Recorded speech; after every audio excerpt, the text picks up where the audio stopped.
Hi, I'm Miriam Buhr, and today I want to talk to you about an article that I read called From Making Cabinets to Making Millions. And it's a story, or the story, of Harrison Ford.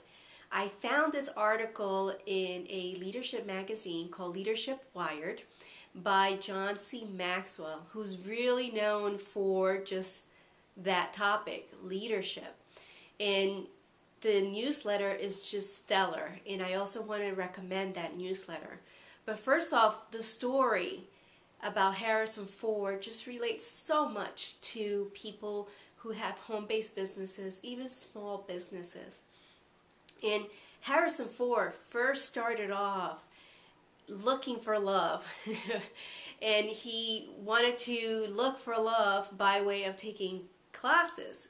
He thought that he would be able to meet girls. What ended up happening was he fell in love not so much with girls but acting, and that's where his passion, it kind of evolved from taking those classes. And the story goes that this man took these courses, and eventually his passion grew so much that he decided to move to Hollywood, where everyone, that's where they end up going to, especially if they want to become big stars.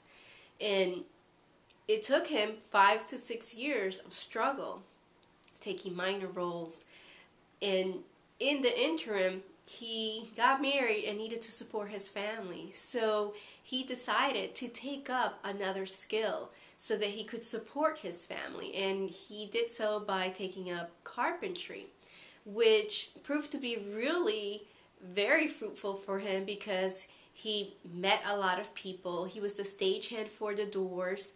He met George Lucas, famous directors, Francis Coppola, and as a result, by way of those relationships, he was able to get certain roles, which sparked a huge stardom in his repertoire of movies. From American Graffiti, The Conversation, to Star Wars movies.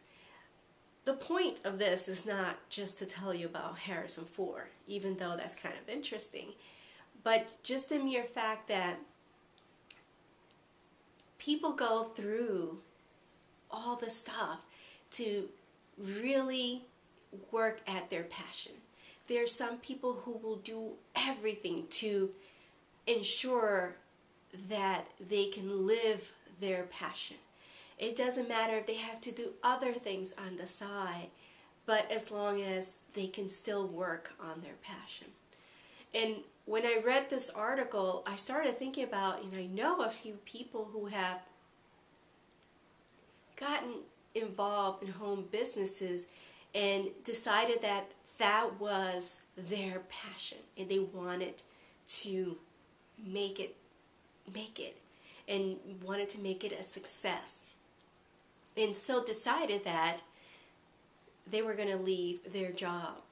And as a result, what ended up happening is that, especially with these people, that they found that it's really tough. It's not, rags to riches. It's, or rather, overnight success. You really have to work hard at this.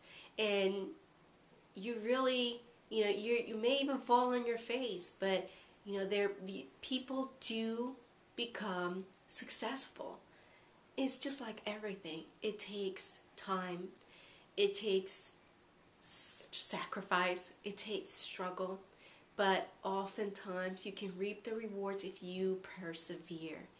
And sometimes people don't realize that it can take such a long time, and it can take a toll on a lot of people.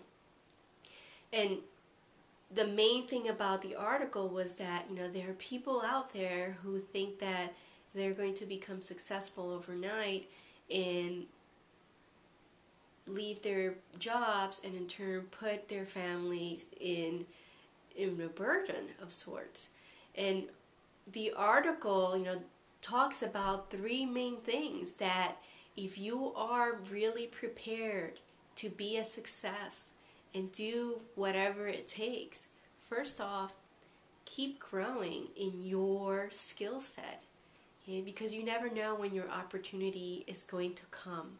And that's what happened with Harrison Ford. He created this niche of sorts. You know, he was in carpentry and had jobs that gave him opportunities and met other people. Keep honing your people skills, because that's also going to help you in the long run. It's going to give you great opportunities. You know, if you're able to kind of attract people to your lives in that passionate field that you're in. And another thing is just to be open to new skill sets, because you never know what you will need to do to ensure that your passion does come into fruition. You may have to take a second job. You may have to take a part-time job. And that's what Harrison Ford did. And it was tough. I mean, 5 to 6 years where the man struggled. But look where he's at now. And the same goes for a lot of home businesses and small businesses where people initially struggle. And they probably lost money, and they probably fell on their face, but they got up, dusted their knees, dusted their face, and just started again. But they had plan B in a way. And that's the thing that I wanted to talk about, is just that whole idea of what is your focus? What is your passion? And how are you going to ensure that you get to where you want to be? I want to also kind of give you the resource. The Leadership Wired newsletter has so much information. The articles are superb. You learn a lot. And you can find it at giantimpact.com. And with that, I want to tell you, go read up on these stories and the newsletters, and head over to my site, miriambuhr.com. And I will see you on my next video. Ciao.